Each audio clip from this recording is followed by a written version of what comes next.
What's up, guys? Artem MMA Analysis here. Going to be doing my quick picks and predictions. Failed that intro there on UFC Fight Night Anjos versus Fiziev. As always, this is my first time really looking into my card. This is going to be a really quick video because it's quite late at night, and I normally record these on a Sunday for me, but now I'm recording Saturday night at about midnight or so because I don't think I'm going to have the opportunity to tomorrow. So as always, haven't looked at the card. My breakdown will come out in a couple of days, and wow, to start off the card, we've got a banger fight. Ronnie Lawrence versus Saeed Yokub Kakramonov. This is two really hot prospects right now. Ronnie Lawrence, he's been really looking good in his UFC career. He beat Mana Martinez, and he beat Vince Cachiro as well, beat Jose Johnson, who's going to be fighting on Dana White's Contender Series this year, might I add. And Saeed Yokub Kakramonov on short notice beat Trevin Jones, and he's also beaten Askar, and I believe one of his losses is to Umar Nurmagomedov as well. So he's been in there with some really legitimate guys. And as for now, I can't give my prediction. I don't know. A lot of people picking Ronnie Lawrence. I feel like maybe that's what I'll go with too, because Ronnie Lawrence has looked really good. But Saeed Yokub Kakramonov, I mean, maybe he's the pick. Maybe he's a really good pick, but I can't give a pick right now. Let's get on to another fight, which oh my god, I can't give a pick for this one either. Kennedy Nzechukwu versus Carl Roberson. This guy, Kennedy Nzechukwu, he beat Carlos Ulberg. I don't really know how he managed to do that in hindsight, to be honest, because he got knocked out by an elbow that was blocked with his arm by Daun Jung. Really weird. And then he showed this really bad fight IQ against Nick Negumereanu. But Carl Roberson is on a 3-fight losing streak. I feel like if Carl Roberson loses, he's going to get cut from this one here. He lost to Marvin Vettori, Brendan Allen, and Khalil Roundtree when he moved up to 205, and that was a brutal knockout, man. Khalil Roundtree was kicking him on the ground in the body, but I don't know, man. I don't know if you can trust the fight IQ of Kennedy Nzechukwu in this one here. I feel like Robertson might be a good pick. You just can't trust Nzechukwu. It's so hard to trust this guy, man. For now, I'll be siding with him, but it'll be very interesting to see what the Carl Roberson at 205 tape really looks like compared to Kennedy in his last fight, because I don't really know how I feel about that one. David Onama is a hot prospect. I feel like if he took the fight on a full camp, he would have beaten Mason Jones, who's a really good prospect in himself. Came back, beat Gabriel Benitez by a crazy combination KO. It was really cool. He landed like a lot of punches in one combination. Austin Lingo, beat Luis Saldana, and Luis Saldana has come back with a win recently.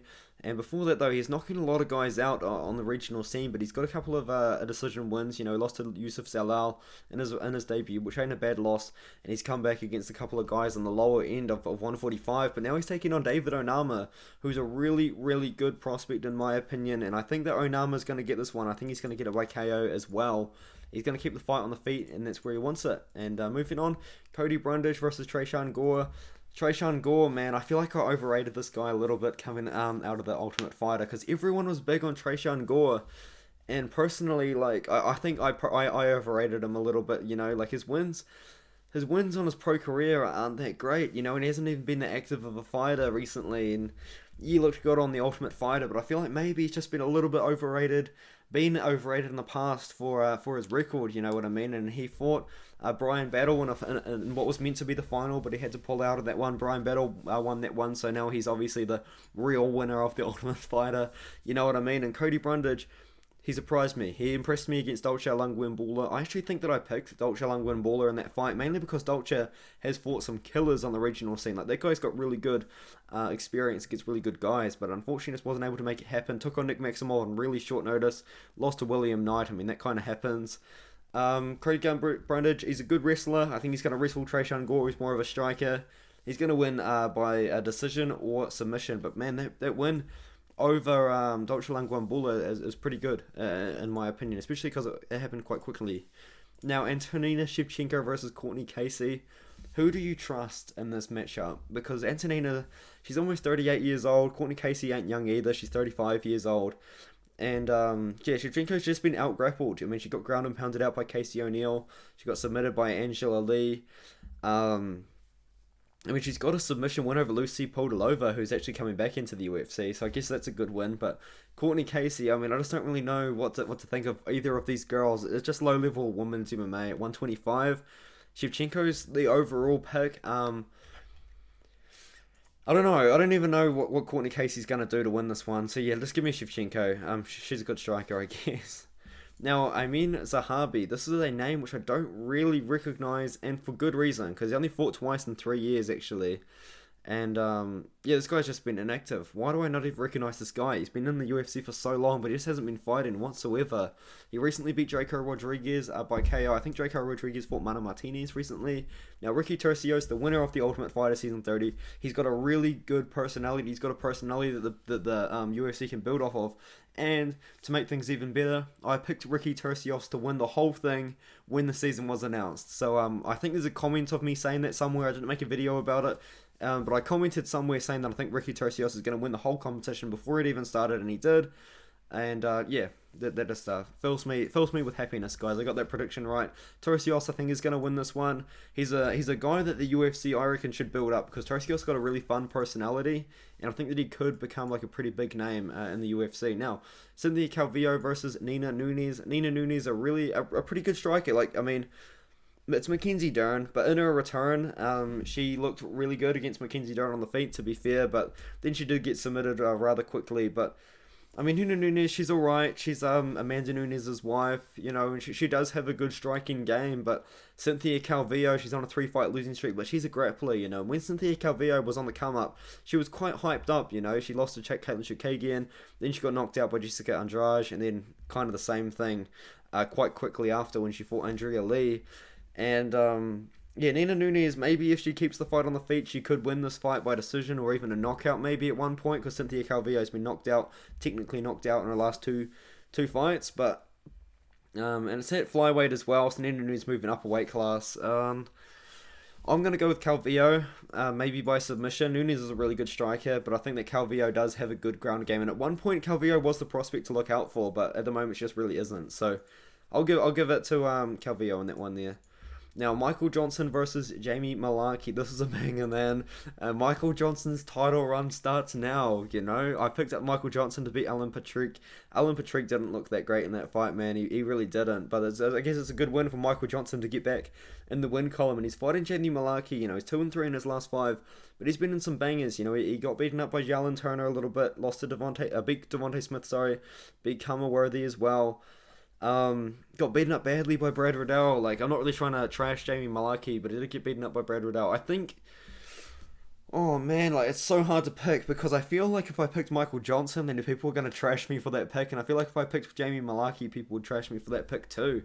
I feel like they're trying to build Jamie Malarkey off Michael Johnson's name, so I might just pick him for that reason. But Johnson, man, I mean, Johnson's just so inconsistent. He could beat anyone on any given day. He beat Tony Ferguson back in like 2012, 2014 or something. So yeah, give him that credit. But and it's also the thing, he's beaten Dustin Poirier as well. But yeah, I'm gonna go with Malarkey, but not very confident, to be fair. Now, Jared Vanderaa versus Chase Sherman. Vanderaa is still in the UFC. Wow. And you might say the same about Chase Sherman. Wow, why is Chase Sherman still in the UFC? But it's actually because he signed a 4-fight contract and double pay to fight Alexander Romanov. That is literally what happened. He's got a 4-fight contract. He's used up one of them. He's got 3 more fights in the UFC, and they're giving him Jared Vanderaa, another no disrespect to Vanderaa, but a bottom feeder of the UFC, man. He lost to Alexei Olenek. I picked Alexei Olenek to win that one. Some people are picking Vanderaa. In hindsight, that's a weird pick. I lost to Andrei Arlovski by split decision, but that's pretty controversial. Lost to Alexander Romanov himself. I mean, I'm picking Vanderaa to beat Chase Sherman. Chase Sherman just ain't that great. I'm sorry, Sherman. Like, he's got the BKFC career.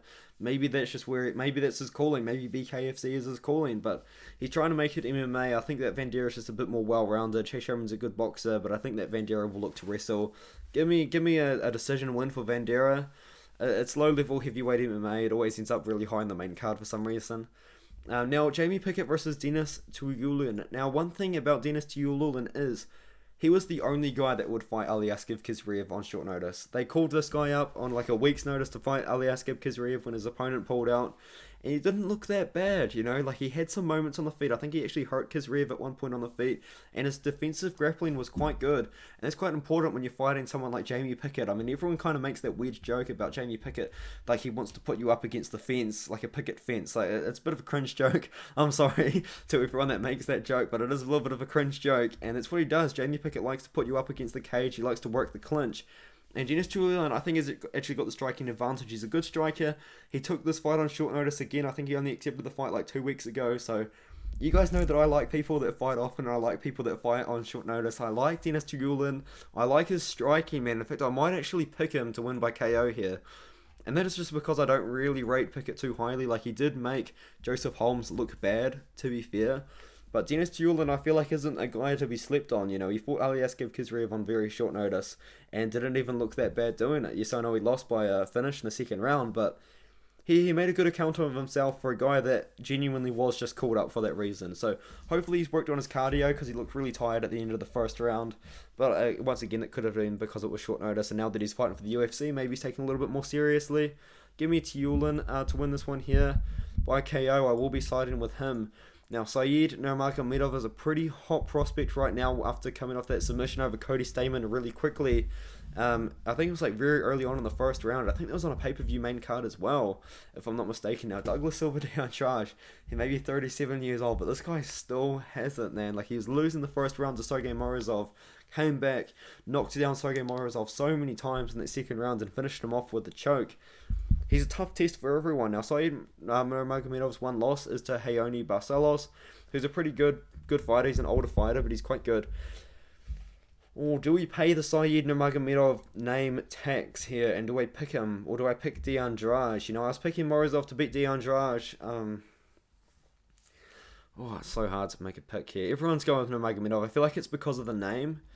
I think D'Andrade is a live dog, like a very, very live dog, but he's old, and he didn't look super amazing in the first round against Sergey Morozov, and I think I might bank on that and pick Saeed Nurmagomedov. Not a lot of confidence whatsoever, but I think I will be picking him. Now, the co-main event, man, Caio Borralho got another co-main event spot. The UFC's trying to build this guy up, man. I think Dana White likes him for what he did for him in Dana White's Contender Series. Now, both of these guys got a contract on the same week. 7 months, 3 weeks ago, and 7 months, 3 weeks ago, they got a contract on the same week when Armin Petrosyan beat Kaloyan Kolev. Now, I believe my most popular video is breaking this fight down. I think I did pick Petrosyan to win that one there. Then he beat Gregory Rodriguez in a very competitive fight 3 months ago. Caio Borralho came off a dominant performance over Gazi Omagadziev, and I picked Caio Borralho as the dog. So you can thank me for that one, guys. That was a good underdog pick in my opinion in that one there. And but what Caio Borralho did to get in the UFC was he beat Aaron Jeffrey by decision. A very good look considering now that Aaron Jeffrey's in Bellator and just recently got a huge win himself. And then about like 4 weeks after, he fights Jesse Murray at 205 and wins that fight in the first round. Comes back, fights a killer in Gazi Omagadziev, a 13-0 guy that no one wanted to fight. And he won it, man. He looked really, really good. He dominated him everywhere. And he's got really good grappling. Does Caio Borralho, Armin Petrosyan stand-up advantage for sure. But Borralho, I believe, is going to look to grapple. And give me Borralho submission on this one here. I believe Armin Petrosyan's really good, really good striker. But I think Borralho, he's going to show some good fight IQ here. I think he's going to look to grapple. And I think he is going to find the sub.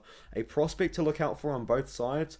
Petrosyan and Borralho are great prospects. But I am picking Borralho in the battle of the prospects. Now, in the main event, we've got a veteran versus the prospect in Rafael Fiziev versus Rafael dos Anjos. And the joke that everyone's going to make is I'm picking Rafael to win. But I don't know, man. I'm part of me really wants to pick RDA. Like, I think he's a big underdog as well. I think Rafael Fiziev's more than a minus 200 favourite. You know, he looked really good against Brad Riddell on the feet, though. He does have good takedown defense. Rafael dos Anjos is going to look to take him down, man. I'm picking Rafael Fiziev. I'm not too confident. I respect anyone picking RDA, and I think that RDA could be a pretty logical pick. Give me Fiziev to win this fight, but it's 5 rounds, and RDA's got a lot of 5-round experience himself. Maybe he comes back in the last 2 rounds, so maybe Rafael Fiziev has to bank the first 3, or even find a finish. It's a tough fight. It's a tough one to predict. I respect everyone picking RDA, but I might side with Fiziev here with not a lot of confidence, but I will be going with Fiziev to win. And apologies for the short video. How long was that? That was 14 minutes, so it's not too short for a quick picks video.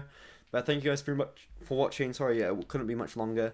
I do genuinely have a busy day planned tomorrow, so I can't record it then. So let me get it out now. And if you liked the video, please leave a like. I know like my videos aren't really getting many likes, so I would appreciate that. And subscribe if you haven't already. And once again, as always, I'm sponsored by BetUS. If you want any benefits from that, look at the description below.